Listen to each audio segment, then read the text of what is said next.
Jim Farmer, Georgia Voice. Yeah, thanks so much. Cool. Thanks for sitting down with us.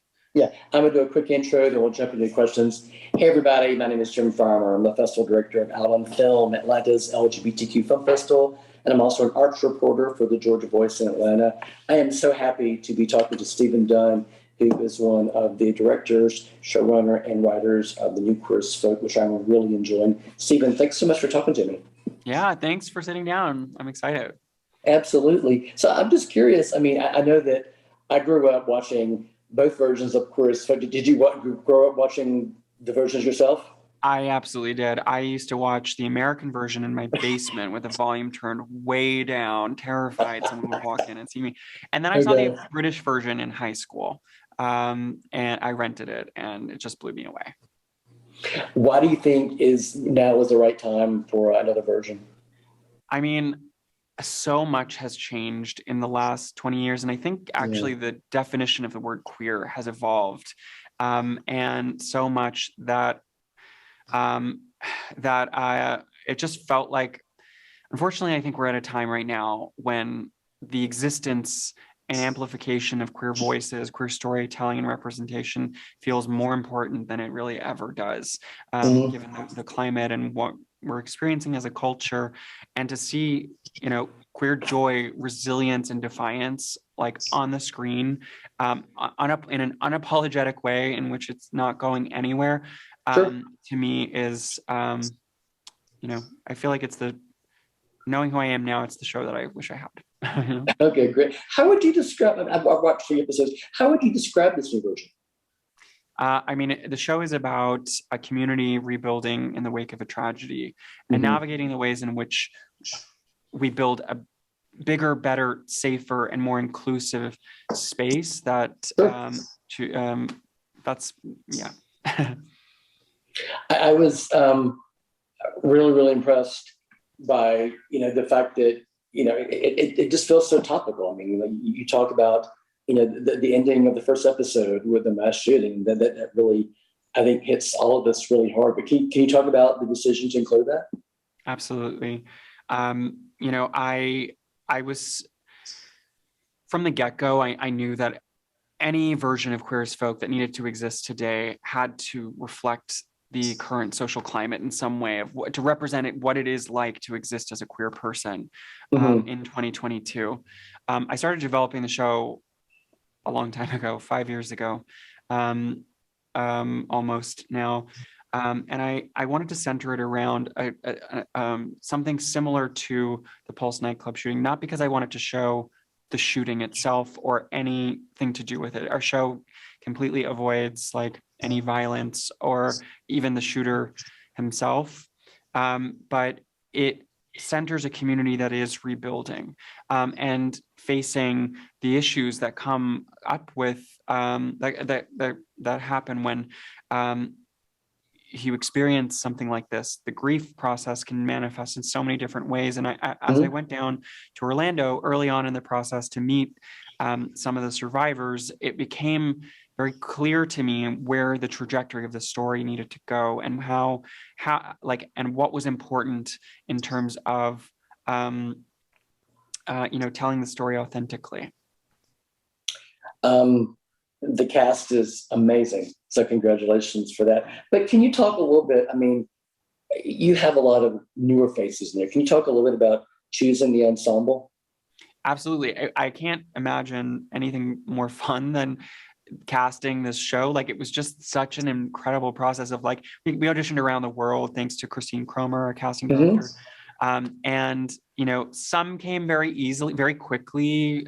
Jesse James Keitel, who played Ruthie, submitted a self-tape that just like popped, like it was just like done. Like, okay, we Okay. found Ruthie.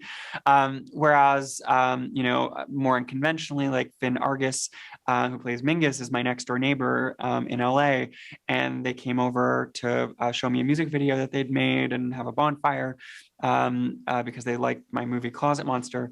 And after seeing their music video, I was like, oh my gosh, I think I just found Mingus. And so that was a little more unconventional. But like, I have to say, I'm just so blown away with like the pool of queer talent. We've seen so many people from all over the world, and there's just like a plethora of like queer actors. I honestly just want to cast them all. Exactly. Obviously, there are some newer faces, and then you have Kim Cattrall and Juliette Lewis, who just, instantly, just sort of fall into these characters. Can you talk about having them aboard?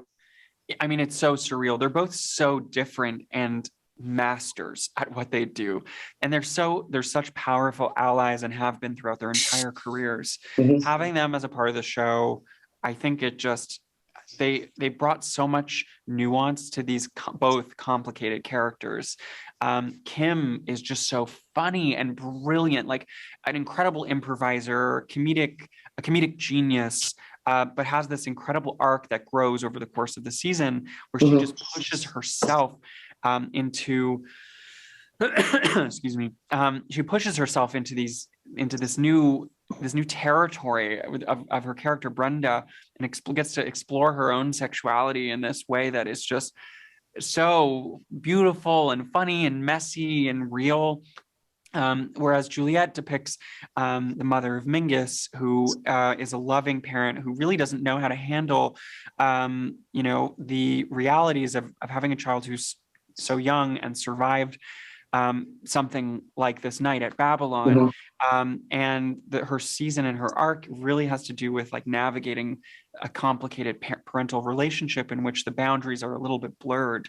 But it's truly, I think, her relationship with Mingus, Juliette's relationship with Mingus, is almost the heartbeat of the show in a way. Okay.